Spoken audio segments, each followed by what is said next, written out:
Ulitin ko. So, nasaan yung announced warrant? Wala. Nasaan yung capability ng ICC? Wala. May red notice ba from the Interpol? Wala rin. Ano ngayon ang nilalabas ng mga statements ng ating gobyerno? Ang sabi nila ay sila daw ay handa dahil may naririnig nga daw sila na may naririnig daw sila na lumabas ang warrant. They are not saying that a warrant has been issued. They are not saying that they have a copy of the warrant. They are not saying that they know for sure a warrant has been issued. O sige, so wala. Because there is no evidence of warrant from the ICC. Uulitin ko, there is no evidence of that. Kahit yung gobyerno natin, ang sinasabi nila is, kung sakaling may warrant, ready kami. Okay? Ngayon, ano ngayon ang next na lumabas? Supposedly, may mga umiikot rin na balita which as of this moment is still unverified, is that there is a local warrant pala issued for several persons who allegedly for the crime of inciting to sedition. O ano ang inciting to sedition? Inciting to sedition in the revised penal code is ito yung mga acts: writing, publishing, or circulating scurrilous libels against the government or authorities, suggesting or inciting rebellious conspiracies, stirring up people against lawful authorities, yada yada, disturbing the peace, utterance of seditious words or speeches, placards or emblems that provoke disturbance from the public order. Penalties: imprisonment from 4 to 6 years. Okay? So, fine not exceeding 400,000 pesos. Ibig sabihin yan, bailable po. Okay? So, yan po ang umiikot, is that there are supposedly several warrants being issued by a court for the arrest of several persons supposedly for inciting to sedition. Okay. Now, what is inciting to sedition? This is one of those limitations on our freedom of speech. Okay. Sino po, hindi pa natin po alam. Yun lang po ang lumalabas na balita, which, as we said, is not yet verified by any court right now. Wala pang nagsasalita na hukuman o law enforcement agency to verify this information na umiikot po sa social media. However, if it is true, inciting to sedition is bailable. Okay? It will not stop a person from campaigning. So anyway, ang sinasabi, baka fake news, yung hindi naman talaga totoo na may ICC, ganyan-ganyan. Wala naman daw talagang, ako sa tingin ko, malabo yung ICC, talaga. Malabo talaga yung ICC warrant of arrest. Kasi, if the Philippine government is going to do something like that, they have to, to oppose kung ano yung stand ng America on ICC. Yung Pilipinas, sobrang tuta nga tayo ng Amerikano. Yung gobyerno nga natin, tuta ng Amerikano. Ganyan. However, dito na medyo gumulo-gulo yung storya. Kasi, may mga nakakausap ako na mga nagpi-PM sa atin, na yung iba naka-deploy mismo dun sa airport, yung iba from afar. So, different sources to. So, sinasabi sa kanila is that, yung merong certain group na inassign dito sa Davao to act as a backup doon sa arresting officer in case uuwi si PRRD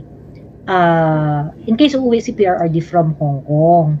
So they are saying na parang task sila to wait doon sa area na yon until 9 p.m. Until 9 p.m. today. Ganon. So ngayon, okay, parang doon na parang totoo ba ganyan? Ngayon sila mismo yung mga police na yung mga puputing ahas sa atin. Actually, hindi ko alam kung ano, no, kung police ba sila or whatever, but they have access to the information. So ngayon, edi yun na nga daw. So may mga certain individuals na nandun, at yun nga daw, they are tasked to be a backup kapag ka nagkaroon ng arrest doon sa airport ng Davao. Pero ang sabi was because there is already an ICC warrant of arrest. But they haven't seen it. Hindi pa naman daw nila nakikita yun. Basta yun lang rin daw ang sinasabi sa kanila. Ganon. So, parang yung mga dineploy, blindsided rin sila dun sa exact mission nila doon. So, kumbaga parang hindi rin sila totally informed why they are what they are doing there, ganon. Basta they are tasked to do a backup. So, parang ang tinuturo nila CIDG, ganon. Ang magiging arresting officers daw, kung sakali na uuwi daw doon si PRRD, ganyan.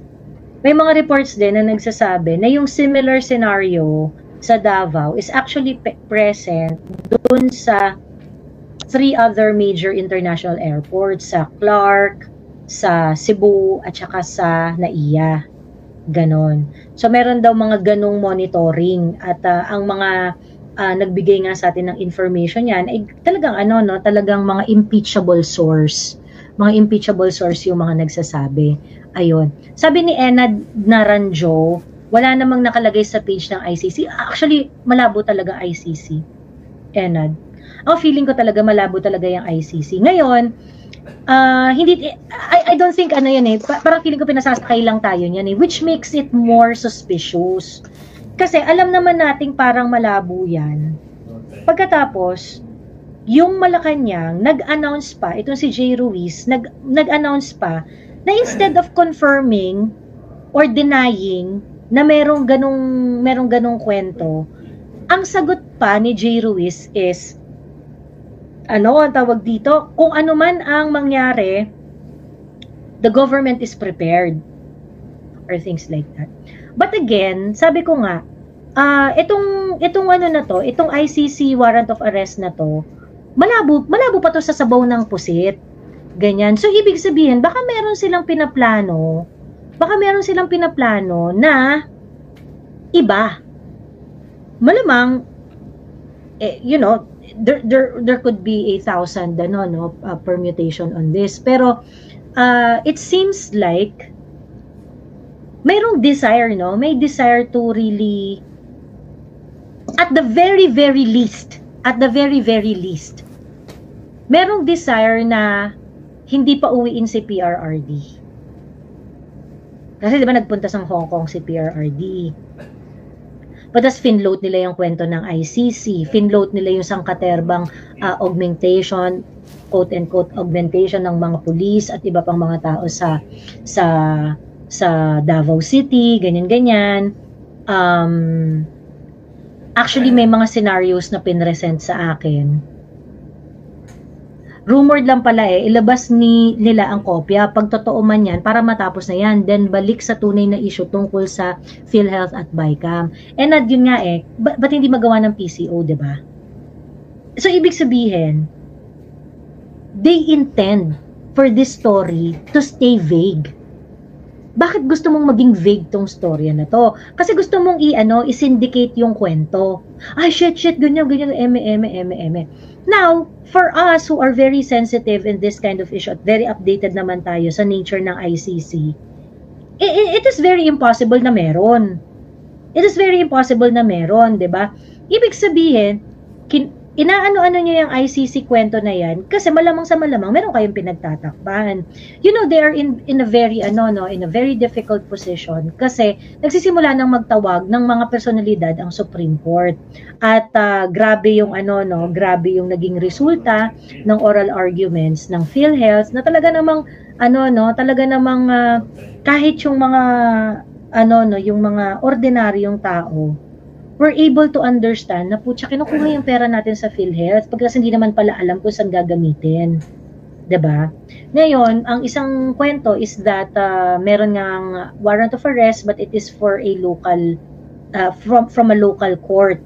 issued by a local court. At yun nga yung umiikot na storya na ito ay yung inciting to sedition. So, kaya nga sinasabi ko, regardless whether ICC yan or local yan, ang intention really is for PRRD not to go home. Diba? They do not want PRRD to come back home. Or, okay? Or, of course, ultimately, ang gusto nila is makulong si PRRD. Sabi ni Ignis, nagpadala ng letter ang Hong Kong government na bawal pag-usapan ng politika. Actually, yun nga yung meron ring kwento nga na nag-resurface na, kasi coordinated naman yung event eh. So, ina-expect talaga ng mga organizers na maraming tao, ganyan-ganyan. So, kumbaga, parang na-coordinate naman daw talaga yun. Ano naman daw yun. Pero meron nga raw na, parang today, merong nagque-question nung nature ng event mismo dun sa Hong Kong. Pagkatapos, ayun na nga, to the extent na nagkaroon pa ng problema tungkol doon sa pagpasok doon sa venue. Kasi 2,400 lang daw yung allowed. And then parang may mga meron ding mga hawak na ticket na hindi rin nakapunte. Hindi na rin nakapasok, ganon. So medyo nagulo rin talaga, na-disturb rin talaga yung event. Ganon. And there was a call nga daw questioning the nature of the event. Yun nga, so parang ang nangyari, yun na nga daw, bawal na daw magkaroon ng political, bawal raw gawing political yung event, ganyan. So yun.